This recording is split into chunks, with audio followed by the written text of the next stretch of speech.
Hello everyone. So today I'm gonna talk about the ecosystems of our body.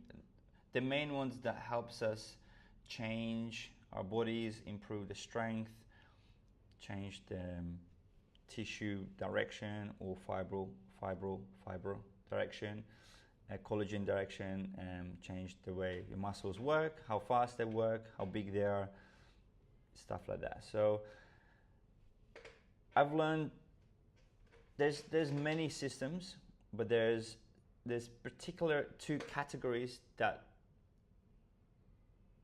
we have where there's different systems to follow through. So first category we have a biological elements category. So let me change this color to green. So biological elements. All right. So this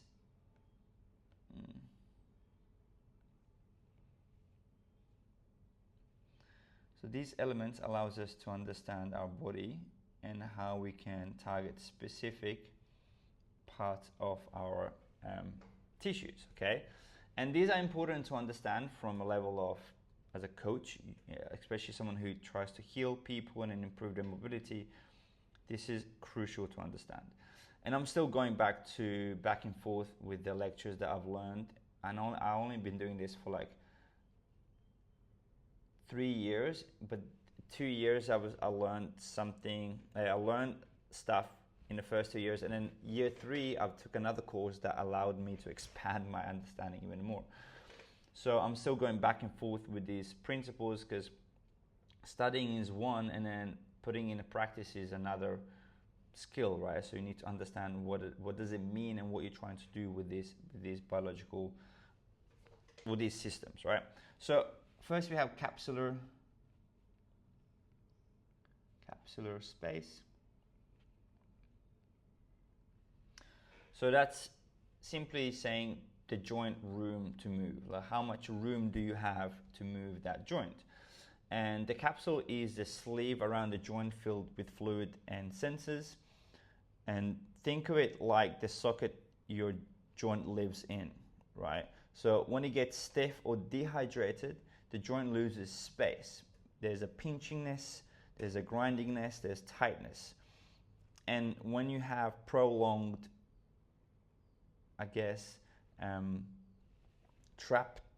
prolonged lack of movement or lack of space in your joint, it will then evolve into a bunch of conditions and injuries and inflammations and weakness and tears and stuff like that.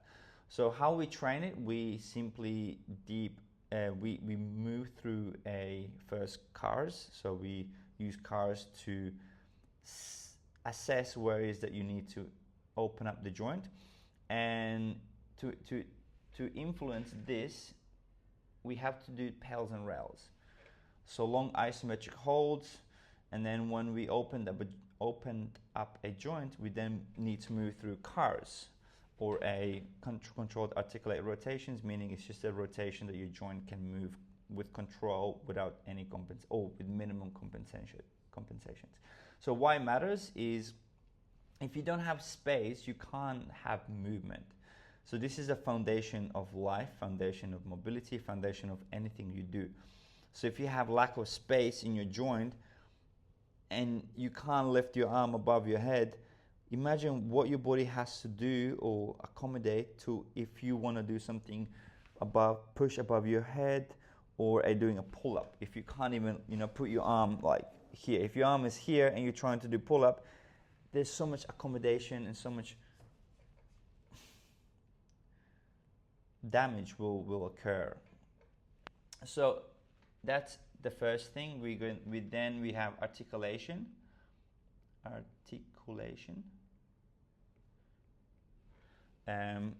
in your joints. So the space you can control. It's a part of the joint range that your brain actually owns. So it's an active range of motion. And you might have a very good passive range of motion, and you have lack of active range of motion, which we're going to be speaking in a different video. But these zones or these ranges of motions are important to understand, because when you know what is your passive range of motion versus active range of motion, then you know what tools to use and systems to use.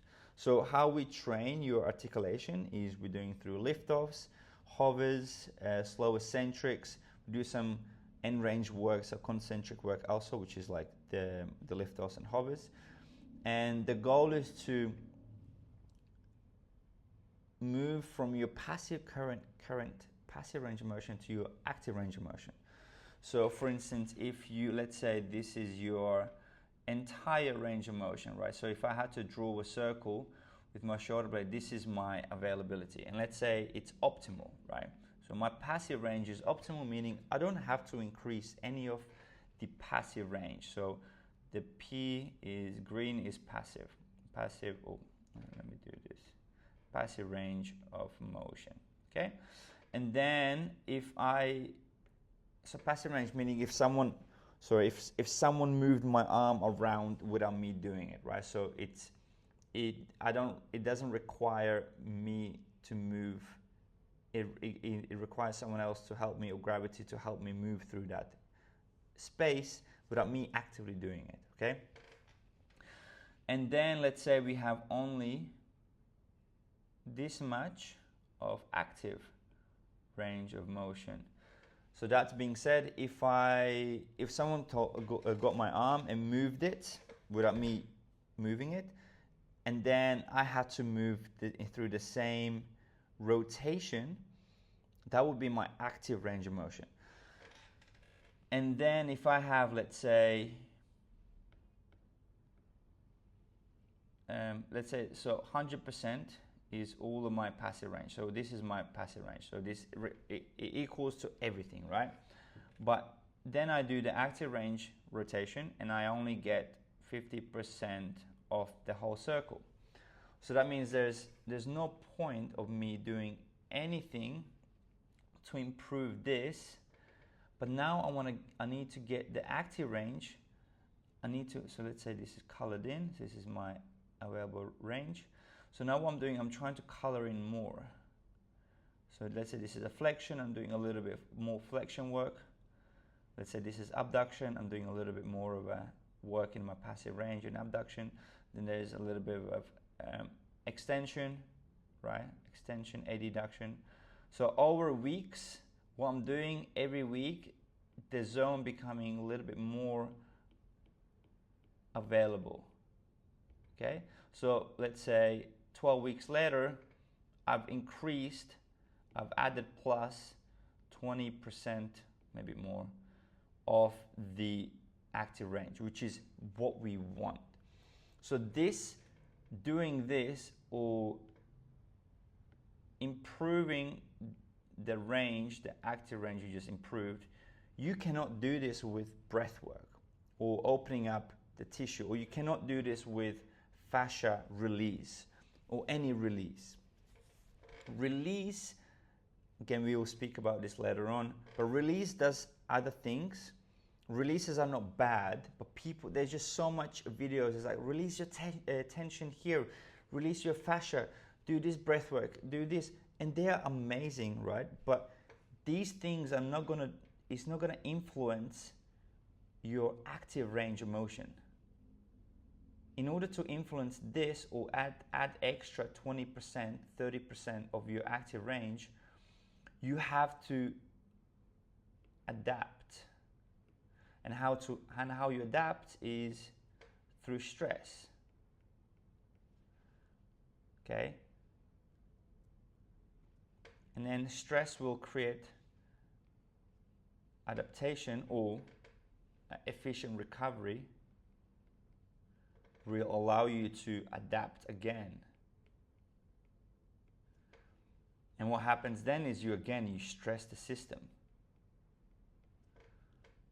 Right? So let's say the first phase, you adapt. So this was your current. So first adaptation, create a little bit of this. So we take this off. Then sorry, okay, so this, yeah. And then we're like, okay, let's recover. This was kind of wrong. I should have, fuck it, doesn't matter. So recovery is here. So then you adapt again by stressing the tissue. So let's say we stressed it and then you recover, meaning this is gonna evolve over time to more active range. And then we adapt again by stressing out this system, or I need to do the other way around. We need to stress to adapt and then recover. Or adapt, it's all the same thing. So yeah, this is kind of like what we do to increase your active range of motion. And active range of motion is needed to do your overhead press, is to do your handstands, it's to be able to run, it's to be able to hike. Believe it or not, your active range is the system that allows you to be free. It allows you to expand your life with more fun things to do. Playing sports, paddle, playing volleyball, playing or doing jiu-jitsu or dancing, right? So all of these activities, we need efficient active range of motion to be able to do it. Okay, let's go to the next one. So we have capsular space, then we have articulation, then we have a connective tissue architecture. That's R, by the way. Texture. And connective tissue architecture, think of it as like the body's web design. Okay, so your fascia, tendons, ligaments have a grain like wood or fabric, right? It has elements that holds this system in place. So if you move the same way all the time, those fibers or that organization or that system only will adapt to that specific direction. And if you move multiple variable ways, your tissue will become more greater to complex movements. So if you move in one direction, that will most likely equal to a poor adaptability. If you move a different directions, meaning let me give you an example. So we are training, let's say we're training shoulder internal rotation here. So you can do internal rotation through adduction. You can do, this adduction also. Do I have abduction? Where is it? Adduction here. So these are still internal rotation, but we're training through different zones. So this is a variability, and this is what we need in order to have our system to be adapting, to be well adaptable organization, if that makes sense. So this is just like your body's web. So it's kind of like the tensegrity of your fascia, the organization of your fibers. Basically, the tissue, the muscle is like a web. So how we train this, the connective tissue architecture, is move through different angles, tempos, rotations, and planes. So like I don't know if you're familiar with Dylan Werner's work. So he does incredible yoga classes, strength classes, and he works through fascial meridian lines, meaning his classes or his workouts are developed to hit as many different planes of rotations, planes of movement through resistance. So that will create a strong adaptability. And why it matters is, well, organized tissue spreads force evenly and prevents hotspots of chronic stiffness. So if I'm just doing this for 10 years, just doing one type of movement versus doing here and doing like this is going to be way fragile. This is a bad example, but very fragile, whereas if I did more, a little bit of everywhere else.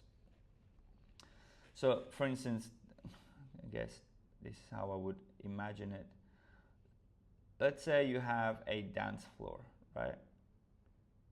Let me do this. Okay, so there's a dance floor. And and each dance floor, so each corner there's like there's different obstacles, or the floor is kind of differently adapted. So it might be a little bit hilly, it might be a little bit unstable, might be a little bit higher, might be made of fluid, might be made of solid, might be made of sand. All right, so all of these are variabilities. Each one of these, actually let me change this slightly differently. Sorry, I don't want to talk for too long, but I feel like sometimes people just, this is new stuff and it's a lot to remember, and I want to try and explain in a different ways. So what I'm doing right now, each color will represent as different variability, different softness, different element, okay? And what happens, so imagine what happens if there's so many variabilities, right?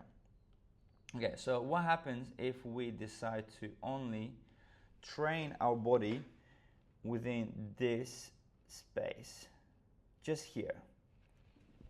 So we have 3 elements that we are getting good at, whatever they are.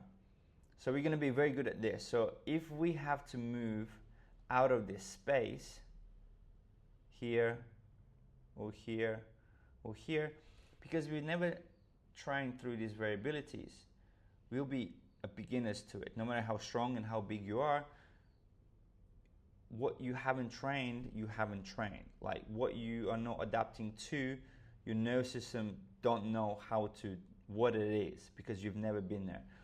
So with the connective tissue or connective tissue architecture, or the body web, let's think of it, in order to really, really achieve the multi-dimensional advantage from your connective tissue, meaning you want it to be able to handle as many stresses, as many variabilities as possible, you're not going to just train in one corner. You will do a little bit of this, you're going to do a little bit of this, you're going to do a little bit of this, you're going to do a little bit of this, you're going to do a little bit of this, you're going to do a little bit of this. So all of this is variability training, meaning I'm not going to just do bench press. I will actually maybe press there, or maybe I press away, or maybe I press this way, or maybe I press that way, or maybe I press down, or maybe I press that way. So all of these, I'm creating a variability. Maybe I push with an unstable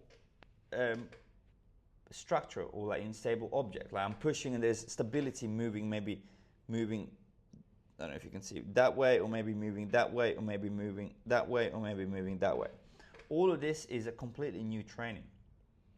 So what we want this system to do is to have the abilities to handle as much loads, not loads necessarily, but as much difference as possible.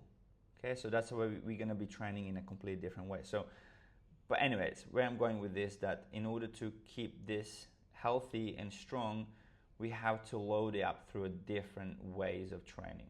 And that's why the way I train is, I'm not necessarily very strong in one thing. I'm strong in many things, right? Because I know the importance of training my tissue through different movement patterns. All right, so next we have a connective tissue load bearing capacity.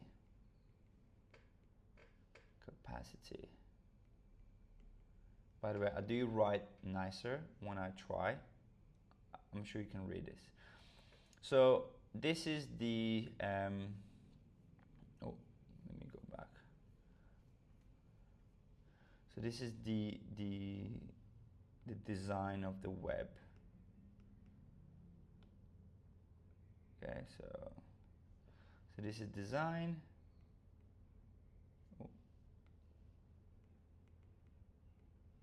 And this is the strength. And what does load bearing capacity mean? Is like how much does your tissue can handle through loading the tissue, right? So this is how strong and stiff your fascia and tendons are. The stronger connective tissue equals injury resistance, springy and powerful movements, and it also equals hydrated fascias. But again, just doing Jefferson curls doesn't mean that I'm good at doing kind of Jefferson curls through an angle.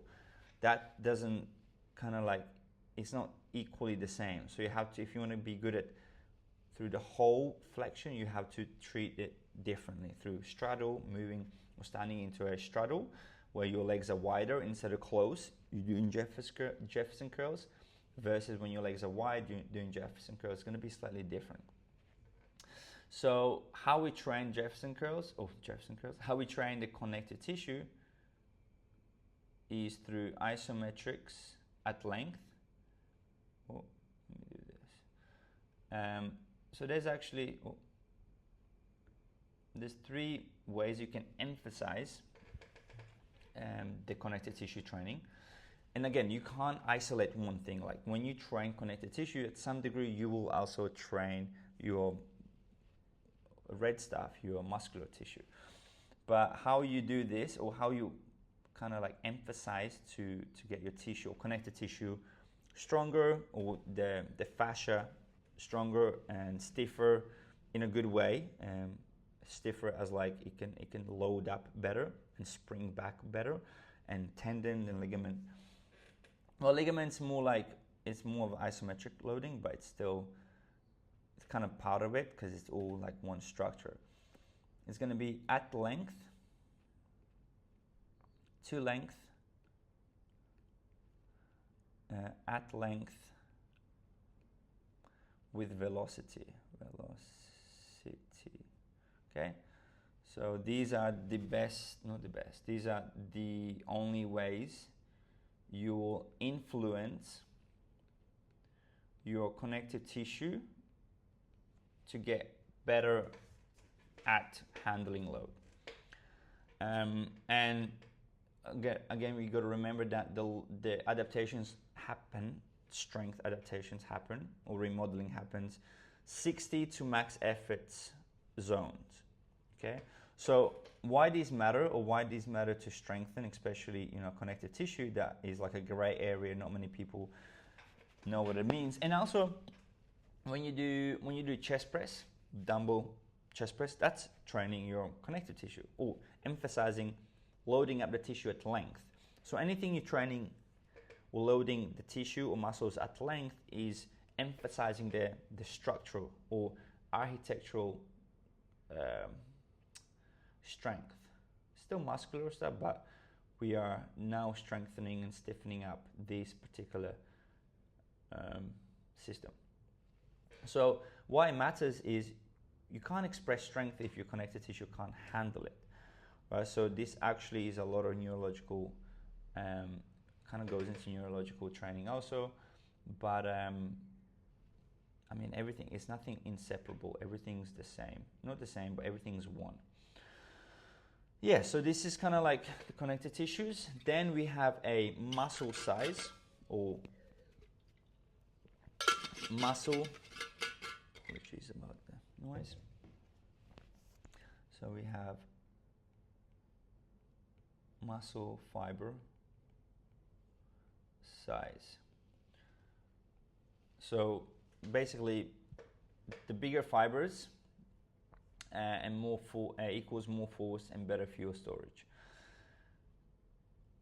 Again, it's healthy to have good amount of muscle, right? It helps. It protects your body, and it looks good, aesthetically pleasing.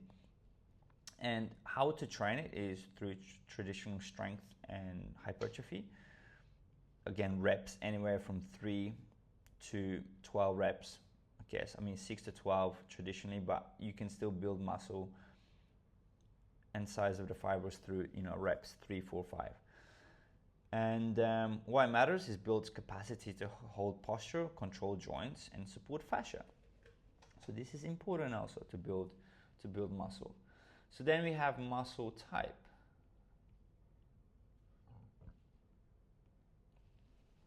Right, so muscle type is what kind of engine you have. So we have fast twitch type 2, which is a speed and power. Then we have a slow twitch, which is type 1, which is endurance and control type of training, or type of capabilities.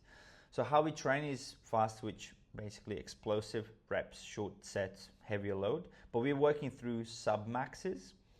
And I mean, we still do, again, if you want to be stronger, you have to train with heavy loads, but usually you don't train in 1 rep maxes. You usually improve these systems through sub max, so like 70% out of your 1 rep max.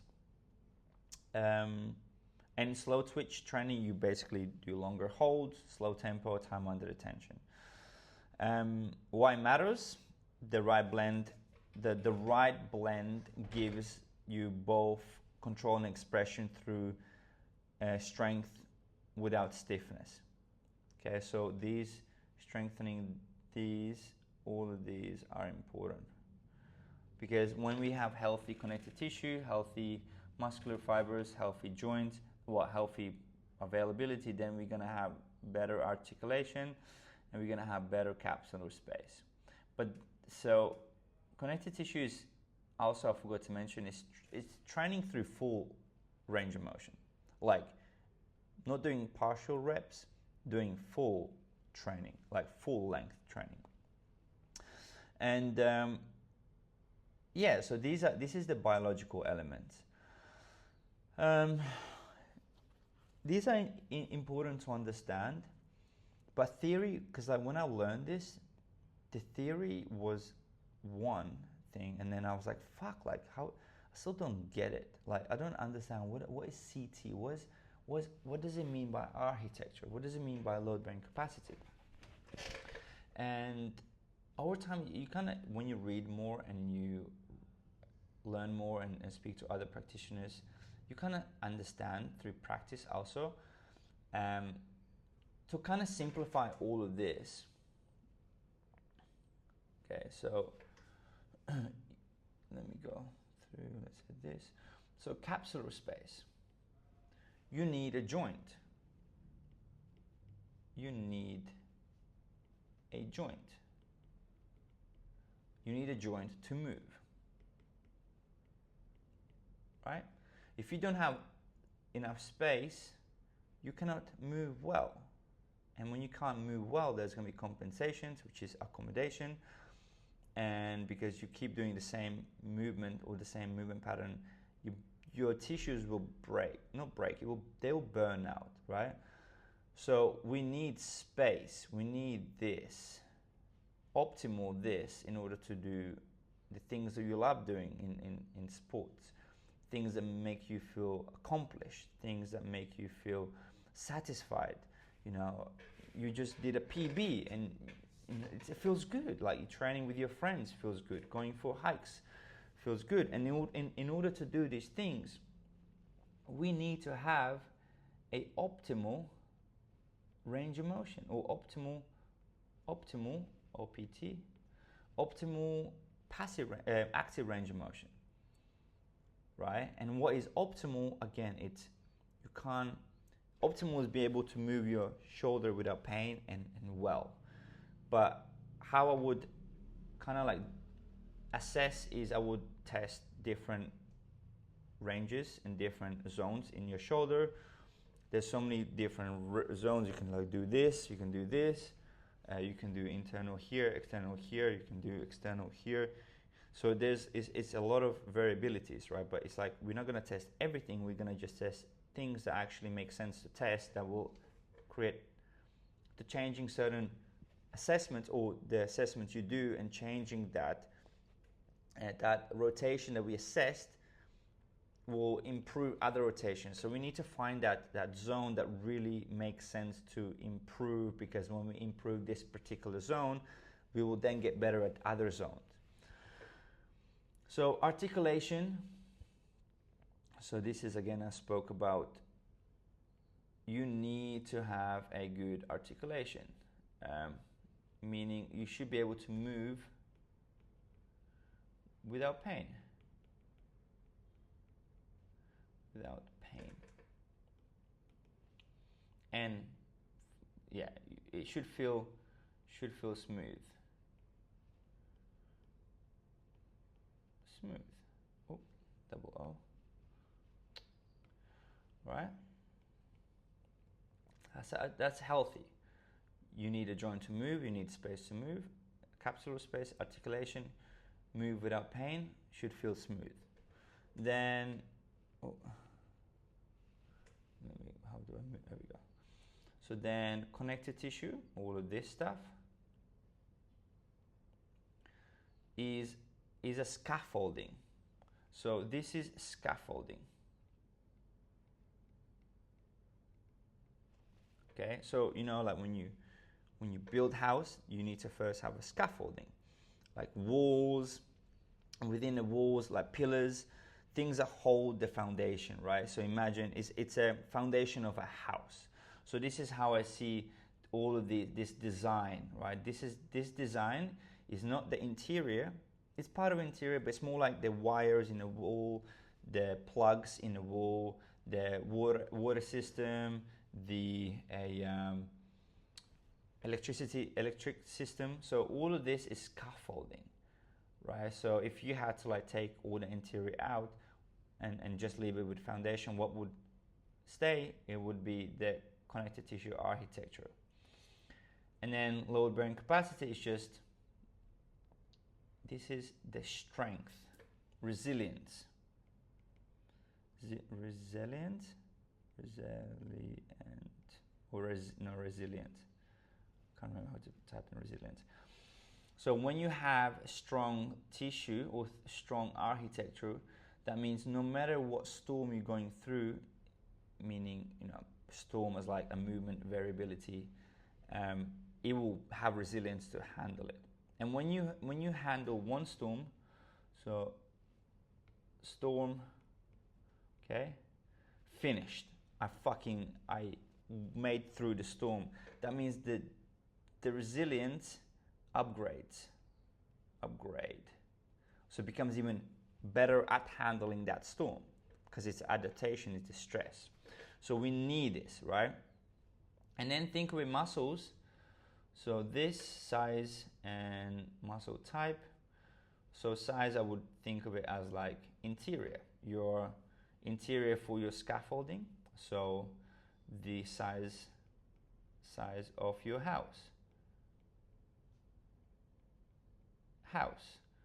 How big is the rooms? And how big is the rooms? How big is your garden? You know, how big is your bed? No, that's actually, so muscle types, I would say interior.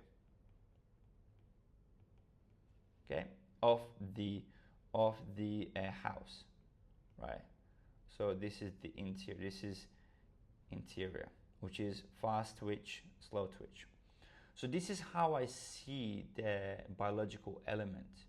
And when you really like break it down into a way that you can visualize it and understand it, it becomes a little bit more like, okay, so connective tissue is very important, because if the scaffolding is shit, okay, if this is weak, weak, you know, and if I'm never trained this, which is we're training at length, okay, meaning there's no adaptations happening, meaning this will degenerate, just get weaker, degenerate. Right, so the load through length is not being added enough. And then what we're still doing, imagine we're building this, so the size of a house, we're building bigger. So bigger. Right, bigger muscles, a lot of muscles. But it's like, how the fuck this scaffolding can handle the size of the house you're building if you never focus on foundation of that house?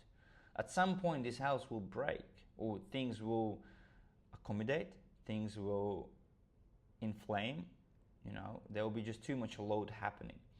So you need to treat this equally, or even more importantly, I would actually say this is way more important. Scaffolding is so much more important than the size of your fucking house. Okay? and yeah, and you have to have resilient tissue.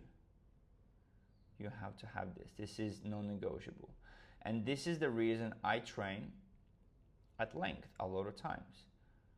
I also train my tissue. I also train my house. I build my house bigger, but I know this is more important for me, because if I want bigger house, my foundation has to be 2 times stronger than a house. Because when the storm comes in place, storm doesn't give a fuck what I have, how big is the house. But if there's shitty scaffolding, meaning the resilience is not there, I will be beaten down by storm, and I will again injure myself or whatnot. Hopefully this helps. So this is important to understand. I know I've spoken a lot. It's like 30 something plus minutes, but the next video is going to be the neurological mechanisms, which is another part of the system. So, and I always got to say, it's like your joints and tissues are alive, so they remodel based on how you load them, and we can literally change their shape, strength, and sensitivity with consistent training, with the right load, with enough recovery. So first we build space in a joint capsule, which I spoke about. Space, we need to build this. Then we teach your brain to control the space, which is build good articulation. Next, we strengthen a connective tissue web that holds everything together. Scaffolding is important to build this. Finally, we tune and grow the muscle engine that powers it. We then build a huge house. Okay? That's how you turn flexibility into real usable strength. And I'm not saying that flexibility is something that no one needs to do. No, there's a huge component of flexibility in these systems, because when you train Jefferson curls, you're stretching, but you're stretching with load. So I'm not saying passive flexibility is bad. Neither is bad and good. It's how you use these things and why you're using it. And for instance, my goal is I don't want to be spending hours in a gym. I just want to be efficient in a gym, so I can learn things more, what I need to learn outside the gym. And instead of just doing things that just doesn't really need to be done, whereas there's something else and something better that can be done to change the root cause, to improve my joint capsule, so I don't have to go back to physio. I don't have to go back to this guy that releases my fascia. They're helpful. I sometimes might have to, instead of going every week, it'll be good to still go once every 2 months. And that shows that, okay, there's something I'm doing that is working. But instead of like going every week and releasing your tissues for a whole year, depending again on context is needed. If you're an athlete and you have no problems and you have to release it to be able to train more and whatnot, it's a different, right?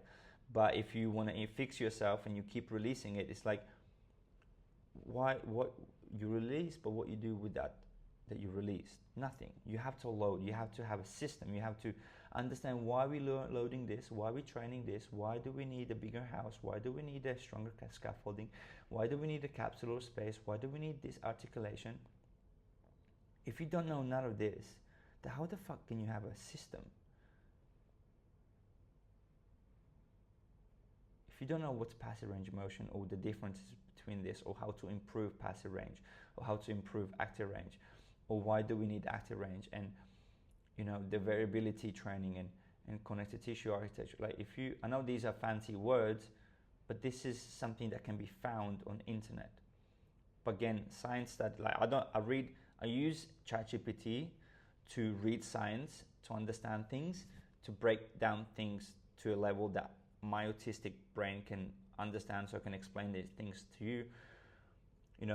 You have to be willing to not be eager and naive, because I know enough to help me and help you improve and fix your shoulders, but there's so much more there, so much more. And and I can't. And yeah, I just want to understand as much as I can so I can help you guys to be better coaches, to be better movers, to get rid of your pain. And yeah, hopefully this helps.